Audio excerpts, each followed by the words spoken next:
Yang saya hormati pimpinan dan anggota Dewan semua, kita Komisi 2, Bapak Wakil Menteri Dalam Negeri dan jajaran, Bapak PJ Gubernur Jawa Tengah dan jajaran.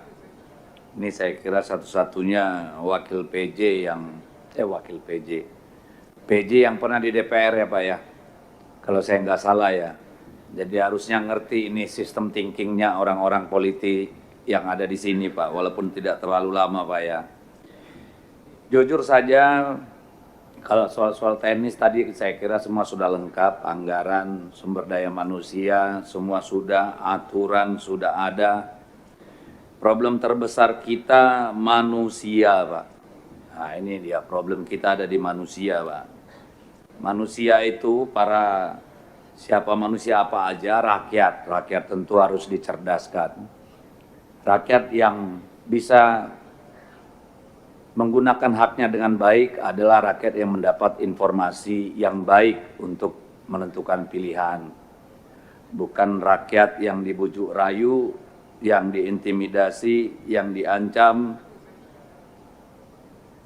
yang akhirnya tidak memilih berdasarkan nurani dan kesadaran pribadinya. Hanya ada 2 pasang calon di Jawa Tengah. Tapi kegaduhannya sampai ke antariksa, Pak. Sampai presiden dan mantan presiden harus bicara mendukung salah satu calon. Kalau saya sih itu menunjukkan betapa lemahnya mereka, Pak. Karena calon yang baik itu minta tolongnya sama rakyat, bukan sama penguasa, Pak.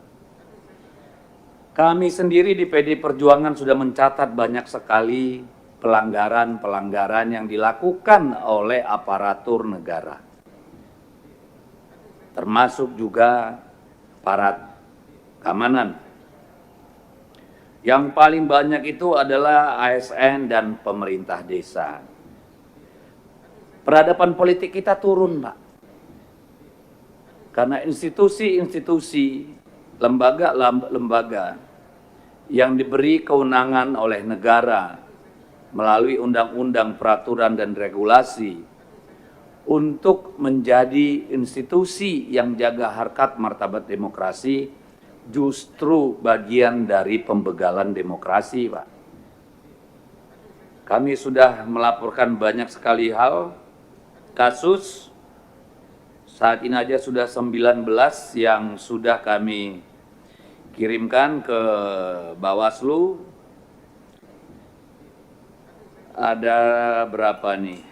Sampai 123, 129 pemerintah desa, ASN, APH yang kami punya informasi cawe-cawe dalam urusan ini, Pak. Yang saya takutkan, Pak, bukan calon kami kalah, Pak. Yang kami takutkan adalah negara ini rusak, Pak. Karena mereka yang seharusnya menjalankan aturan, membuang aturan itu ke tempat sampah, Pak. Institusi yang harusnya menjaga adab demokrasi justru jadi preman, Pak. Apa yang mau kita wariskan, Pak? Kalau ini berterusan, Pak, saya takut lama-lama rakyat juga nggak mau percaya sama aturan, Pak. Pembangkangan sipil akan muncul nanti, Pak. Dalam jangka panjang, dalam jangka pendek, Pak. Kalau semua yang merasa terluka, merasa dizolimi dalam pilkada ini, pasti menghasilkan ledakan-ledakan sosial, Pak. Apa itu yang kita mau, Pak? Jangan dikira ini pendek, Pak, dampaknya, Pak. It's a long-term impact, Pak. Kalau ini Bapak biarkan berterusan, kalau Bapak biarkan berlanjut terus, Pak, yang rusak adab bangsa kita, Pak. Masa iya sih kita mau mewariskan yang beginian? Apalagi nih Boyolali nih paling banyak nih, Pak ya. Boyolali, Pak.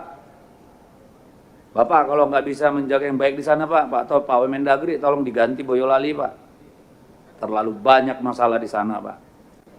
Anda ini diberi negara, kekuasaan, anggaran untuk menjadi abdi negara, bukan abdi kekuasaan. Kekuasaan berganti setiap 5 tahun, paling lama 10 tahun. Negara ini harus tetap ada. Bapak-bapak pakai seragam itu karena negara, bukan karena penguasa. Tolonglah kembali pada hati nurani, pada aturan, pada regulasi, pada kehormatan jabatan Anda masing-masing.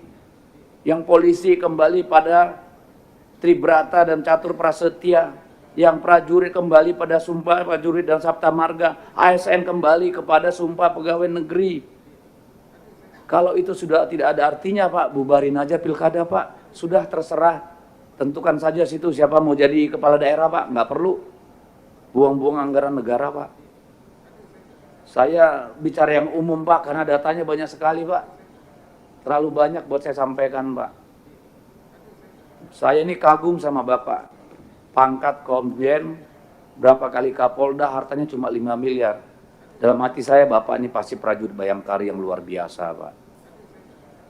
Tapi tolong, Pak, di daerah Bapak sekarang sedang terjadi kekacauan konstitusional, Pak. Dalam konteks penyelenggaraan pemilu, saya titip Pak Jawa Tengah, Pak.